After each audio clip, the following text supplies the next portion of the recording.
Hello everyone, welcome to my channel. आज इस video में हम क्लास 12 का चैप्टर 1 स्टार्ट करने वाले हैं फ्लामिंगो का। आपकी क्लास 12th में आपकी दो बुक्स हैं, एक आपकी फ्लामिंगो है और सेकंड आपकी इसमें विस्तास है। तो पहले हम कंप्लीट करेंगे फ्लामिंगो का syllabus and then we will complete the syllabus of Vistas. तो आज हम चैप्टर 1 स्टार्ट करने वाले हैं फ्लामिंगो का। Let's start. चैप्टर 1 है आपका यहाँ पे द लास्ट लेसन। तो लास्ट लेसन टाइटल से आपको समझ में आ रहा है कि किसी चीज़ का या किसी बात का, किसी बुक का कोई लास्ट लेसन यहाँ पे होगा। और लास्ट लेसन से आप ये भी समझ सकते हैं, लेसन का मतलब होता है कि हमें कोई मॉरल मिल रहा है, कि हमें कोई सीख मिल रही है यहाँ पे। लेकिन यहाँ पे जो लास्ट लेसन यहाँ पे चैप्टर लिया गया है ये फ्रेंच लैंग्वेज का है, क्योंकि यहाँ पे चैप्टर जो है आपका ये फ्रांस में सेट किया गया है पूरा।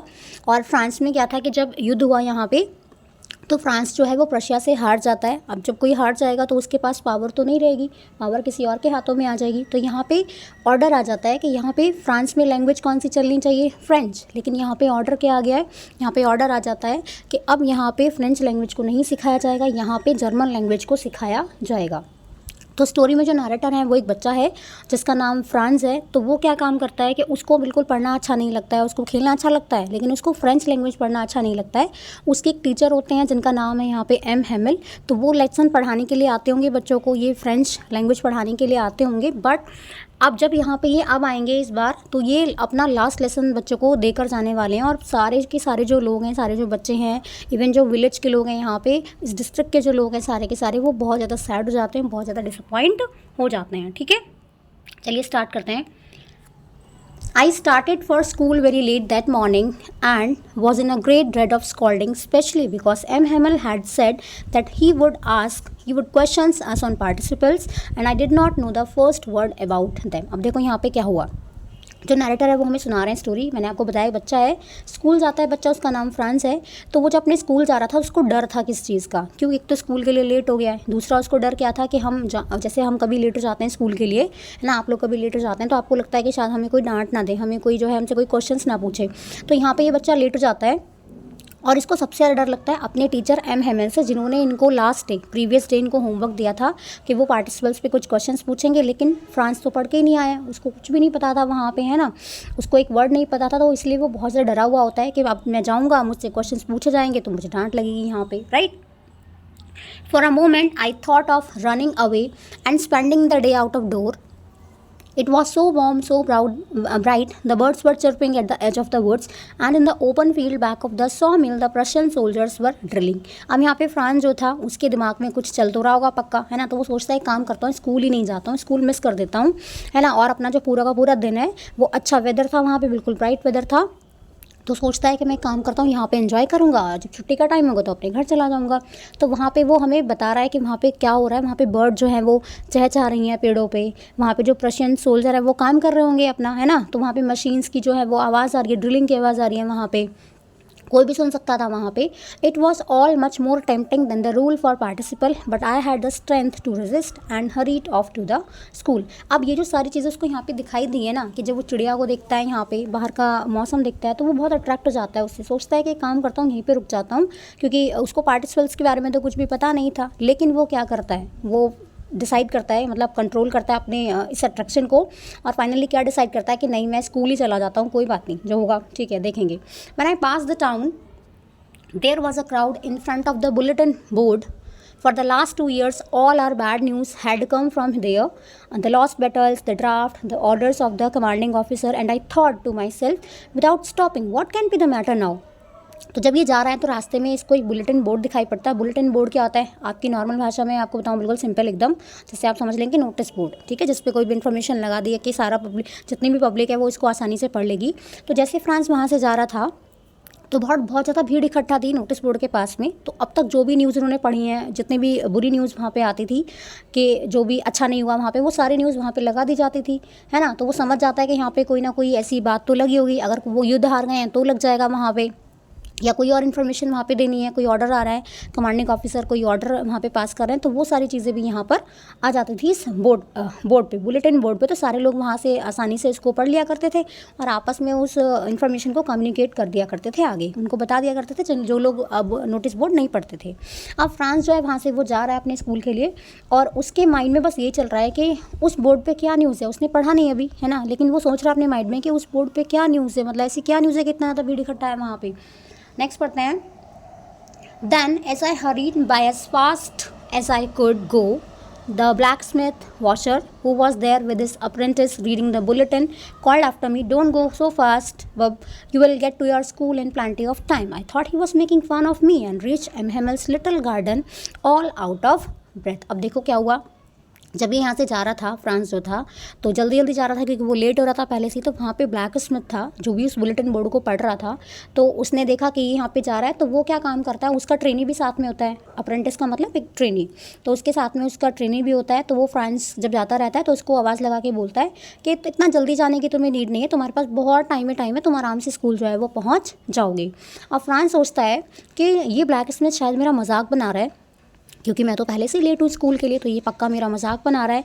अब फ्रांस जल्दी जल्दी जाता है और फटाफट से अपने टीचर के पास चल जाता है, मतलब अपने स्कूल में पहुँचा, वहाँ पे गार्डन में चला गया वहाँ पे वो, और थोड़ा उसने रिलैक्स फील किया कि हाँ मैं अब स्कूल आ गया हूँ बिल्कुल, क्योंकि जल्दी जल्दी आया है। वैसे तो उसको बहुत थक गया होगा, जल्दी जल्दी आया है, बट उसको ये लगा कि हाँ चलो फाइनली मैं पहुँच गया हूँ।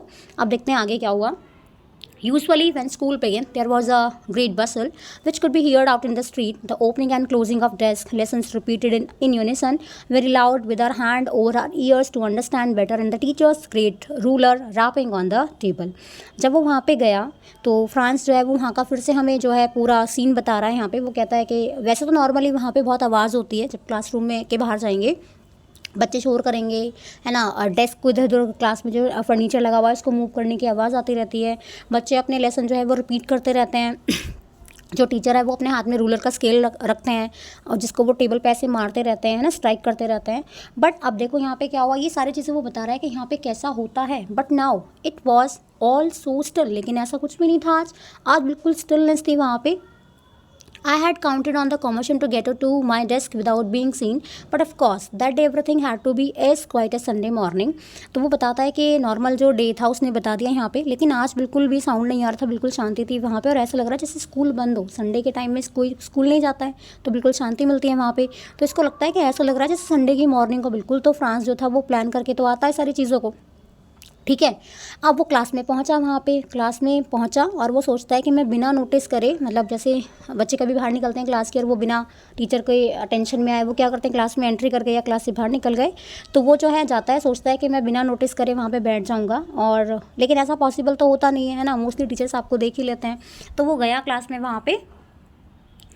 Through the window, I saw my classmate already in their places and M. Hamill walking up and down with his terrible iron ruler under his arm. अब देखो वो बाहर से ही सोच रहा है कि मैं ऐसा ऐसा करूँगा, तो जब उसने विंडो से अंदर देखा कि तो सारे क्लासमेट जो हैं वो अपनी जगह पे बैठे हुए हैं, एम हेमल जो हैं वो अपनी अब जगह पे हैं, है ना, इधर उधर वॉक कर रहे हैं, कभी इधर कभी उधर, और बहुत ही उनके हाथ में जो आयरन रूलर है ना, आज वो उसको टेबल पर स्ट्राइक नहीं कर रहे हैं, उन्होंने अपने हाथ में इसको ऐसे पकड़ा हुआ है।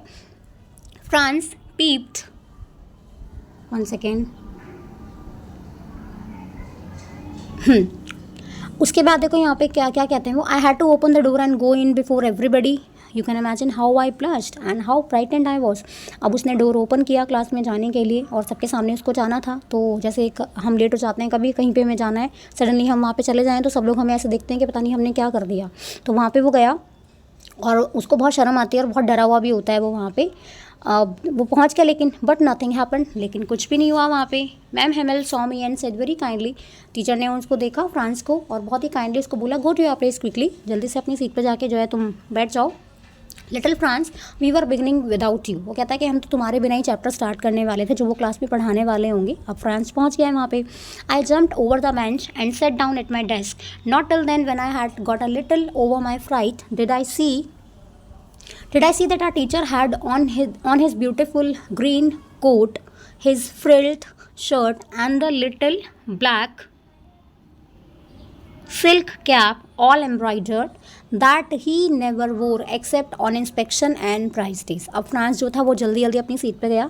कुछ देर के बाद उसने क्लास में नोटिस किया, थोड़ा सा जब उसका डर थोड़ा शांत हो गया, वहाँ पे थोड़ा कंफर्टेबल हो गया क्लासरूम में, तो उसने कहा कि आज टीचर कुछ अलग से लग रहे हैं। टीचर ने आज जो है अपने वो वाले कपड़े पहन रखे हैं जो वो नॉर्मली प्राइज डिस्ट्रीब्यूशन पे या कोई ऐसा कोई फंक्शन है तब पहनते हैं, तो वो नोटिस करता है। अब फ्रांस को बहुत सरप्राइज़ होता है कि डे तो नॉर्मल है, लेकिन ऐसा क्यों है कि एम हेमल जो है वो इतना अच्छे से, मतलब जैसे वो नॉर्मली प्राइस डेज पे, फंक्शन के डेज पे रेडी होके आते हैं, तो वो आज ऐसा क्यों होकर यहाँ पर आए। ये इसके टीचर है, देखो।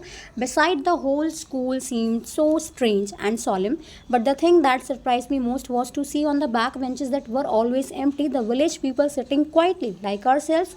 Old Hauser with his three-cornered hat, the former mayor, the former postmaster, and several others besides. Everybody looked sad, and Hauser had brought an old primer thumbed at the edges, and he held it open on the knees with his great speckles lying across the pages. अब देखो यहाँ पे क्या हुआ। तो अब उसने क्या देखा, जब वो क्लास में सारी चीज़ों को नोटिस कर रहा है कि क्लास में कितनी शांति है, क्लास का जो इन्वायरमेंट है वो कैसा है, बिल्कुल इतना सीरियस है, कभी ऐसा नहीं हुआ। तो अब उसने एक चीज़ और नोटिस करी, बहुत ही स्ट्रेंज उसे फील हुआ कि क्लास में जो लास्ट की सीट है, जो बैक बेंचेस हैं, वो हमेशा खाली रहती थी। आज उस पर जो विलेज के सीनियर हैं वो सब बैठे हुए हैं वहाँ पे, है ना। वहाँ पे एक हॉजर नाम का पर्सन था, गांव का ही आदमी है ये, और उसने अपनी थ्री कॉर्नर हैट पहन रखी है। एक्चुअल में है कौन वहाँ पे, और कौन कौन है वहाँ पे, रिटायर्ड मेयर भी है वहाँ पे, पोस्ट मास्टर भी है। तो गांव के जो बड़े बड़े सिटीजन्स हैं वो भी वहाँ पे सारे बैठे हुए हैं। एवरीबडी लुक्ड सैड, सारे जो हैं वो बहुत ज़्यादा सैड दिख रहे हैं वहाँ पे। अब ये जो हॉजर है, इसने क्या किया, इसके पास एक बुक है ना। प्राइमर क्या होता है, जैसे कभी किसी चीज़ को स्टार्ट करते हैं तो उसके लिए हमें स्टार्टिंग में कोई इंट्रोडक्शन बुक या कुछ ऐसी मिलती है ना। कुछ भी लैंग्वेज सीखना है तो स्टार्टिंग में कुछ इंट्रोडक्शन के लिए होता है, तो वो उसके हाथ में है। वो उसको बार बार पेजेस को पलट रहा है ऐसे, और उसने अपने घुटनों पे उसको रखा हुआ है, और अपने चश्मों को लगा के जो है वो पेजेस को सिर्फ देख रहा है, और कुछ भी जो है वहाँ पे नहीं कर रहा है, ठीक है। तो उसने वो बुक जो है अपने घुटनों पे रखी हुई है ना। अब देखो आगे फिर वो और क्या बताता है। Well I was wondering about it all, M Hamel mounted his chair and in the same grave and gentle tone which he used to me, said, my children, this is the last lesson I shall give you. The order has come from Berlin to teach only German in the school of Alsace and Lorraine. The new master comes tomorrow. This is your last French lesson. I want you to be very attentive. तो यहाँ पे देखो वो information दे देता है teacher, क्या बताता है। अब फ्रांस बहुत कंफ्यूज्ड है कि मतलब क्या हो रहा है क्लासरूम में, कुछ समझ में नहीं आ रहा है। तभी एम हेमल जो है वो उन सबको बताते हैं कि आज हम फ्रेंच का लास्ट लेसन पढ़ने वाले हैं। क्यों? क्योंकि ऑर्डर आ चुका है कि अब यहाँ पे फ्रेंच लैंग्वेज को नहीं सिखाया जाएगा, स्कूल में नहीं पढ़ाया जाएगा। अल्सेस और लॉरेन के, है ना, इन डिस्ट्रिक्ट में फ्रेंच को बिल्कुल नहीं पढ़ाया जाएगा। यहाँ पे जर्मन लैंग्वेज जो है उसको पढ़ाया जाएगा। अब जर्मन टीचर जो है, उनके नए टीचर, वो कल आ जाएंगे, और इसलिए आज ये उनका लास्ट लेसन होने वाला है फ्रेंच में। और तो वो कहता है सबको कि मैं चाहता हूँ कि आप सारे लोग जो हैं यहाँ पे वो बिल्कुल अटेंशन दें। What a thunderclap these words were to me. अब जैसे ही उसने सुना तो ये तो बहुत सरप्राइज्ड हो गया, है ना। Oh the wretches, that was what they had put up at the town hall. तो अब फ्रांस को समझ में आया कि एक्चुअल में ये चीज़ वहाँ पे लिखी हुई है, मतलब उस बुलेटिन बोर्ड पे इस चीज़ का नोटिस था यहाँ पे, है ना। तो मतलब अनएक्सपेक्टेड था उसके लिए सारी चीज़ें यहाँ पे। और रिचेस का मतलब होता है यहाँ पे जैसे कोई ऐसी चीज़ जो हमारे लिए अच्छी नहीं है ना, अनफॉर्चुनेट कोई भी चीज़ है, बिल्कुल। आगे देखो, my last French lesson, why I hardly knew how to write. I should never learn anymore. I must stop there. Then, oh, how sorry I was for not learning my lessons, for seeking birds, eggs, or going sliding on the Saar. My books that had seemed such a nuisance a while ago, so heavy to carry, my grammar and my history of the saints, were old friends now that I couldn't give up. अब यहाँ पे जब उसने ये सारी चीज़ सुनी, इसने France ने, तो वो बहुत ज़्यादा शॉक्ड हो जाता है यहाँ पे। अब वो सोच रहा है, उसको बहुत रिग्रेट होता है ना, कि मैं सीरियस नहीं रहा कभी भी पढ़ाई को लेकर, मैंने हमेशा टाइम वेस्ट किया है ना। बर्ड्स के अंडों को मैं हंट करता था, खेलता रहता था रिवर के पास में, ये सारी चीज़ें वो बताता रहता है। सारी यहाँ पे एक रिवर है बेटा, है ना। अब आगे देखो फिर क्या हुआ यहाँ पे। वो कहता है कि मेरी जो किताबें हैं वो मुझे बिल्कुल अच्छी नहीं लगती थी, मुझे हमेशा प्रॉब्लम लगती हैं, मुझे बहुत भारी लगती थी कि मैं उन्हें कैसे कैरी करूँगा। मेरी ग्रामर की बुक, मेरी हिस्ट्री की जो भी बुक थी उसके पास में, है ना। तो वो सबको कहता है कि ये सारे ओल्ड फ्रेंड्स जो हैं मेरे, अब वो मैं उनको छोड़ नहीं सकता हूँ, मतलब उसको बहुत रिग्रेट फील हो रहा है यहाँ पे। वो कहता है मैं बिल्कुल छोड़ना नहीं चाहता हूँ इन सारी चीज़ों को। तो अब वो देखो आगे क्या कहता है, और यहाँ पे एंड एम हेमल टू। तो वो कहता है कि मैं एम हेमल को भी नहीं छोड़ना चाहता हूँ, बिल्कुल राइट, क्योंकि वो टीचर ने उसको न्यूज़ बताई और उसको पता चल गया कि टीचर जो है वो स्कूल छोड़ के चले जाएंगे, तो उसे बिल्कुल अच्छा नहीं लगता है। अब the idea that he was going away, that I should never see him again, made me forget all about his ruler and how cranky he was. अब देखो क्या हुआ कि जब उसको इन्फॉर्मेशन मिली कि टीचर जो है वो अब चले जाएंगे, तो उसका भी बहुत असर हुआ उसके ऊपर। फ्रांस नहीं चाहता था कि वो वहाँ से चले जाएँ, और वो सोचता है कि अब ये मुझे कभी दिखाई भी नहीं देंगे। तो वो सारी चीज़ों को भूल गया कि टीचर कितने स्ट्रिक्ट हैं, कितना डांटते थे वो सब भूल गया सिर्फ उनके जाने की न्यूज़ से ही।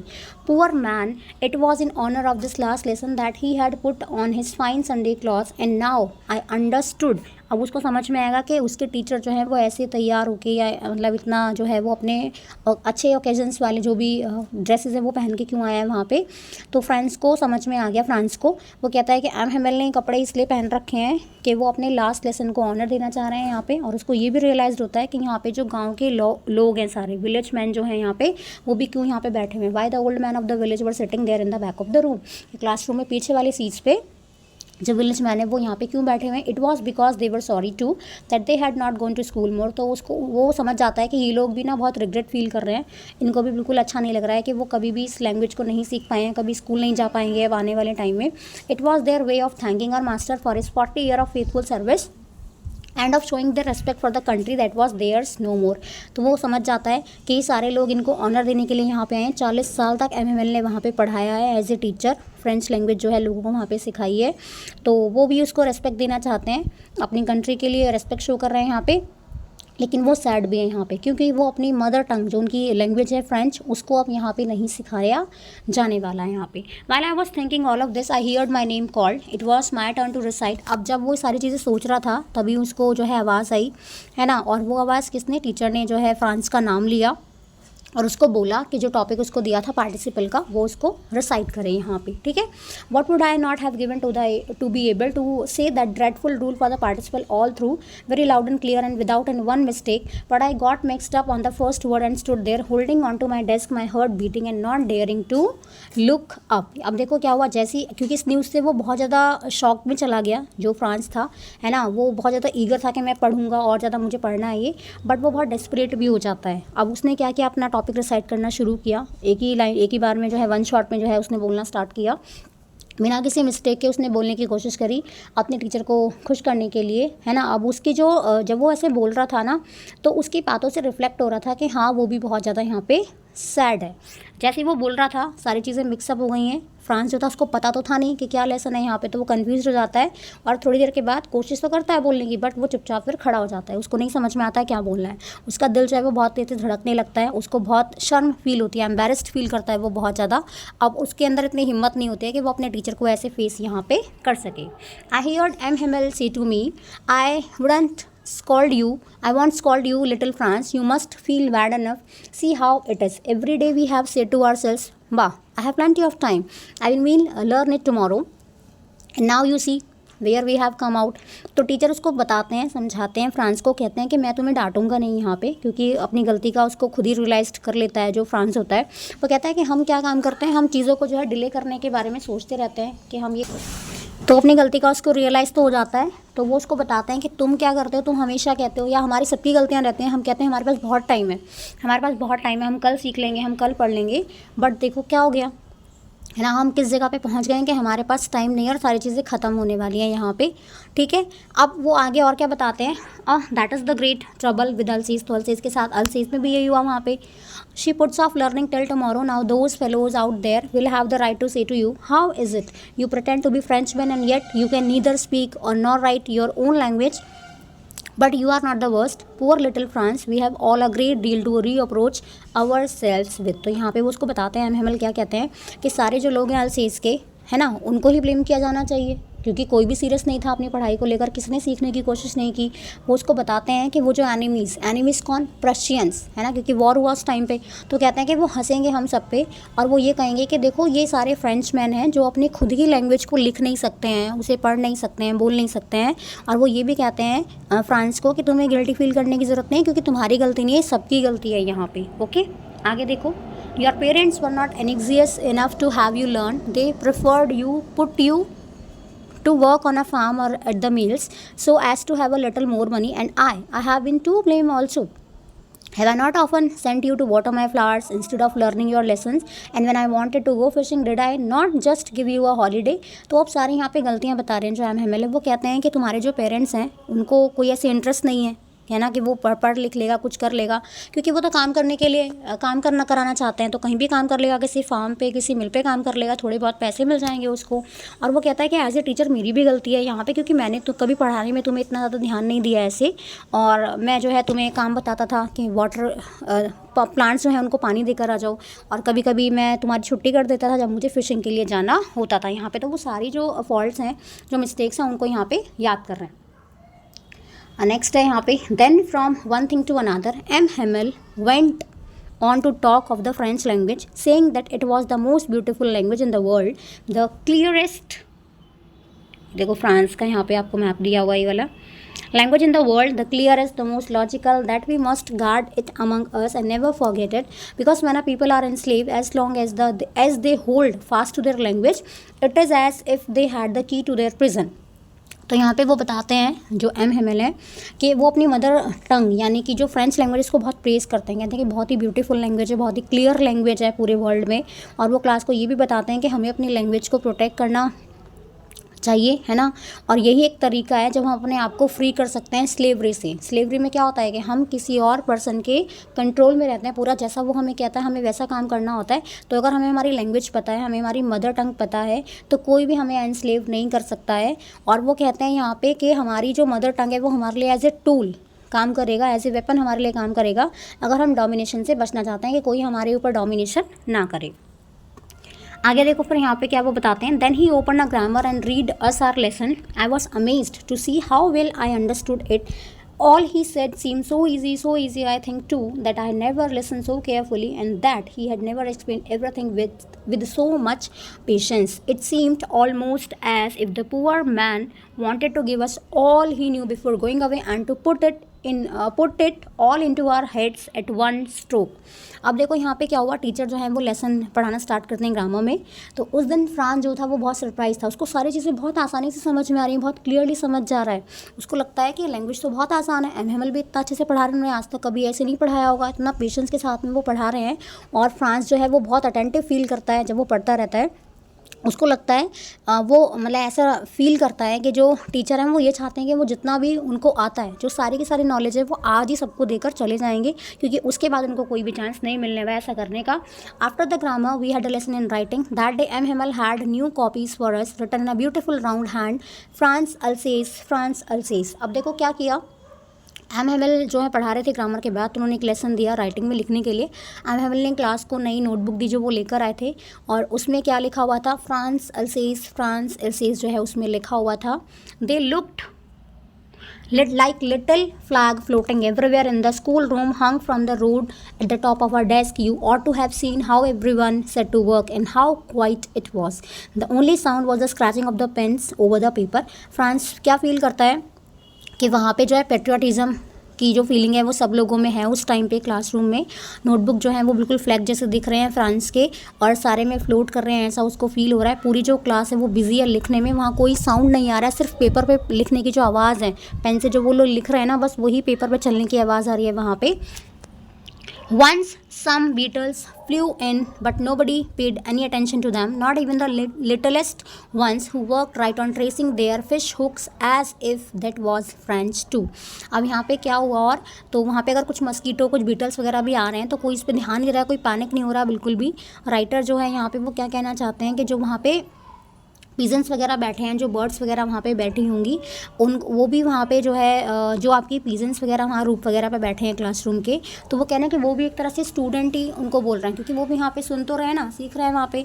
और वो कहते हैं कि जो पीजेंट्स हैं वो भी बिजी हैं, रूफ को स्क्रैच करने में वो बिजी हैं वहाँ पे अपने पंजों से, अपने क्लॉथ से, और ऐसा लग रहा है वहाँ पे कि वो भी बिजी हैं, अपना जो टास्क है वो भी करना चाह रहे हैं, वो भी फ्रेंच लैंग्वेज जो है सीखने की कोशिश यहाँ पे कर रहे हैं। इतना साइलेंस और इतना ज़्यादा अटेंशन वहाँ पर है उस टाइम पे।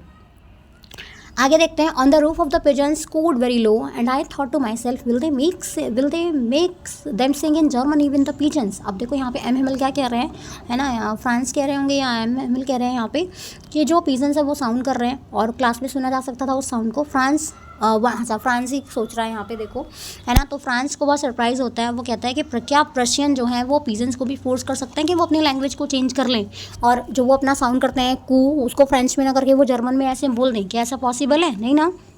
राइटर और क्या क्या यहाँ पे बताना चाहते हैं, ही वॉन्ट्स टू से कि लैंग्वेज जो है वो नेचुरली हमारे अंदर रहती है और हम उसको ज़बरदस्ती किसी को नहीं सिखा सकते हैं। ऐसे अगर किसी का मन नहीं है तो उसको नहीं सिखाया जा सकता है, चाहे वो आपके पीजेंट्स हो या वहाँ पे रहने वाले लोग हो। तो फ्रांस ही सोचता है यहाँ पे कि क्या वो जो पीजेंट्स हैं उनको भी जो है ये लैंग्वेज सिखा सकते हैं क्या, वहाँ पे ज़बरदस्ती कंपेल करके उन्होंने ऑर्डर यहाँ पे रिलीज़ कर दिया है।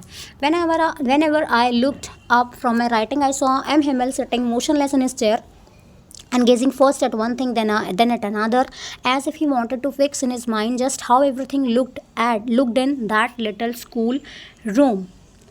अब यहाँ पे जब वो लिख रहा था बीच बीच में तो फ्रांस जो है बार बार अपने टीचर को देखता है और वो बिल्कुल एकदम चुपचाप बैठे हुए हैं। कभी एक चीज़ को देखते हैं, कभी दूसरी चीज़ को देखते हैं और वो ऐसा लग रहा है जैसे वो कुछ याद करने की कोशिश कर रहे हैं और इससे जाने से पहले, वो लीव करने से पहले सारी चीज़ों को जो है अपने अंदर समेटना चाहते हैं। Fancy for 40 years he had been there in the same place with his garden outside the window and his class in front of him. Just like that, only the desks and benches had been worn smooth, the walnut trees in the garden were taller, the hope vine that he had planted himself twined about the windows to the roof. How it must have broken his heart to leave it all, poor man, to hear his sister moving about in the room above, packing their trunks for they must leave the country next day. ठीक है, अब देखो क्या हुआ वहाँ पे, सिर्फ अब एम हेमल जो हैं वो बच्चों को पढ़ा रहे, उस जगह पे बैठे हुए हैं, उन्होंने 40 साल तक वहाँ पे जो है बच्चों को पढ़ाया। चेंजेस क्या हुए? चेंजेस कुछ भी नहीं हुए। डेस्क का फर्नीचर जो है वो आपका चेंज हो सकता है, ख़राब हो सकता है, टूट सकता है वो। ठीक है, वॉलनट ट्रीज जो छोटे थे पहले वो अब बड़े हो गए होंगे, जो उन्होंने प्लांट किए थे वहाँ पे, जो उन्होंने होप पाइन वहाँ पे लगाई हुई है वो बड़ी हो गई होगी, सारे में फैल गई होगी पूरी बिल्डिंग पे। ठीक है, लेकिन यहाँ पे एक चीज़ क्या नहीं चेंज हो रही है, एमएमएल तो चेंज नहीं हुए ना यहाँ पे। तो कैसे उनका दिल इतना दुखी है, बिल्कुल हार्ट ब्रोकन फील कर रहे हैं वहाँ पे कि अब उनको उस जगह को छोड़ के जाना पड़ेगा जहाँ पे उन्होंने 40 साल अपनी लाइफ के दिए हैं। अब उनकी जो सिस्टर भी है यहाँ पे एक एम हेमल की, आवाज़ आ रही है कि वो पैक कर रही हैं अपना सामान, अपना लगेज जो है उसको पैक कर रही हैं और वो सुनाई दे सकता था सबको क्योंकि उनको नेक्स्ट डे कंट्री को लीव करना था। But he had the courage to hear every lesson to the very last. After the writing we had a lesson in history and then the babies chanted their ba be bi bo bu. ठीक है, down, अब इतना बता दूँ पहले। अब M Hemal जो है वो बिल्कुल बहुत शांत है, सारे लेसन सुनते हैं पूरी एंटायर क्लास से। लिखने का टास्क ख़त्म हो जाता है तो वहाँ पे वो हिस्ट्री का लेसन जो है उसको कंटिन्यू करते हैं, वहाँ पे चीज़ें पढ़ाते हैं वो उनको अलग अलग, वहाँ पे साउंड सिखाते हैं उनको अल्फ़ाबेट्स का। फ्रांस जो है यहाँ पे रेफर करते हैं पूरी क्लास को कि सारे बच्चे हैं, सीखने वाले बच्चे यहाँ पे बोला गया उनको, और वो बड़े भी हैं उनमें से कुछ, रिसाइट करते हैं अपने लेसन को। ठीक है, जैसे छोटे बच्चे करते हैं ना बिल्कुल रिसाइट, तो वो अपने आप को भी बोलते हैं कि मैं भी जो है मतलब बिल्कुल बच्चा ही हूँ यहाँ पे। तो वो जो भी अपने लेसन कंप्लीट करते हैं और जो भी अल्फ़ाबेट उनको सिखाते हैं वो बच्चे उनके पीछे पीछे उसको रिसाइट करते हैं यहाँ पे। Down there at the back of the room old Hauser had put on his spectacles and holding his primer in both hands spelled the letters with them. You could see that he too was crying. His voice trembled with emotion and it was so funny to hear him that we all wanted to laugh and cry. How will I remember it, that last lesson. अब हॉजर जो था है ना, village man जो है यहाँ पे, तो उसने अपने चश्मे लगा रखे हैं, किताब को ऐसे पकड़ा हुआ है अपनी बुक को अपने हाथों में और वो रिसाइट कर रहा है लेटर्स को पूरी क्लास के साथ में। वो रो रहा है ना, ही वॉज क्राइंग, उसकी आवाज़ ना ट्रैम्बल हो रही है, जैसे वो बोलता है तो उसकी आवाज़ काँपने लगती है। फ्रांस जो है उसके अंदर भी मिक्स फीलिंग है, उसको थोड़ा फ़नी भी लग रहा है कि वो इतना बड़ा होकर रो रहा है, ट्रैम्बल हो रहा है, लेकिन दूसरी तरफ उसको ये भी लग रहा है कि वो कितना इमोशनल है। जैसे हॉजर बहुत ज़्यादा इमोशनल हो रहा था वहाँ पे, ऐसे ये भी हो रहा था। और फ्रांस जो है वो अपना ये लास्ट लेसन कभी भी भूलने वाला नहीं है। अब आगे देखो, all at once the church clock struck 12 then the Angelus. At the same moment, the trumpets of the Prussians returning from drill sounded under our windows. M. Himmel stood up very pale in his chair. I never saw him look so tall. अब यहाँ पे देखो क्या हुआ, जैसी उसमें clock में जो है 12 बज जाते हैं तो प्रेयर सॉन्ग जो है उनका स्टार्ट होता है यहाँ पे। उसके बाद वो डिस्क्राइब करते हैं है ना, बिल्कुल उनका चेहरा जो बताते हैं कि चेहरा उनका बिल्कुल पीला पड़ गया है और ऐसा लग रहा है कि उनके अंदर बिल्कुल भी जान नहीं है। उसी टाइम पे जो ट्रम्पेट्स हैं उनकी आवाज़ आने लगती है, प्रशियन सोल्जर्स, क्योंकि वो काम करके वापस आ रहे होते हैं। सुना जा सकता था उस आवाज़ को। एम हेमल का चेहरा बिल्कुल पीला पड़ गया, बिल्कुल डल हो गया है और क्लास उनकी ओवर होने वाली थी। अब खड़े हो जाते हैं, बिल्कुल मोशनलेस रहते हैं, कोई मतलब बहुत डिसअपॉइंट है, बहुत ज़्यादा सैड है। तो फ्रांस कहता है कि मैंने इतना लंबा उनको बिल्कुल कभी फील नहीं किया, आज वो बहुत लंबे लग रहे हैं। वो क्या कहते हैं, माय फ्रेंड्स सेड ही, कुछ कहना चाहते हैं, आई नहीं बोल पाते हैं, स्टैमर हो जाते हैं, नहीं बोल पाते हैं। बट समथिंग चॉक्ड हिम, ऐसा लगता है किसी ने उनको रोक लिया है, बिल्कुल बोल नहीं पा रहे हैं, गले में जैसे कुछ फंस जाता है ना, बिल्कुल वैसे कुछ बोल नहीं पा रहे हैं। He could not go on, आगे कंटिन्यू, एक सेकेंड, 1 सेकेंड बेटा। तो वो कंटिन्यू नहीं कर पाते हैं वहाँ पे। Then he return to the black board की तरफ जो है वो टर्न करते हैं, एक चौक लेते हैं and bearing on with all his might he wrote as large as he could, और वो कुछ लिखते हैं उस पर, जितना बड़ा वो लिख सकते हैं उस पर वो लिखते हैं। क्या लिखते हैं? विवे ला फ्रांस, ये उन्होंने यहाँ पे लिखा। ठीक है, अब देखो आगे क्या किया उन्होंने, इसका क्या मतलब है यहाँ पे। Then he stopped and lean his head against the wall and without a word he made a gesture to us with his hand, school is dismissed, you may go. Right, यहाँ पे हमारा चैप्टर कंप्लीट है। एक बार देख लेते हैं इसको। बोलना चाहते हैं, बोल नहीं पाते हैं कुछ भी, चौक से उन्होंने वहाँ पे लिख दिया विवे ला फ्रांस। इसका मीनिंग क्या होता है? Long live France. इसका इंग्लिश में क्या मीनिंग है? लॉन्ग लिव फ्रांस जो है वो लिख देते हैं ब्लैक बोर्ड, जितना बड़ा वो लिख सकते हैं उतना बड़ा लिखते हैं। फिर वो लिखना बंद करते हैं, अपना सिर जो है अपना जो चेहरा है वो दीवार की तरफ कर लेते हैं, अपना सिर बेंड कर लेते हैं, बिना कुछ बोले पूरी क्लास को जो है वो इंस्ट्रक्शन देते हैं कि क्लास जो है वो आपकी डिसमिस हो गई है, आप सारे यहाँ से अब जा सकते हैं। ठीक है, तो यहाँ पर हमारा चैप्टर 1 जो है आपका फ्लामिंगो का वो कंप्लीट हो जाता है। नेक्स्ट वीडियो में हम अगला चैप्टर स्टार्ट करेंगे फ्लामिंगो को। Thank you.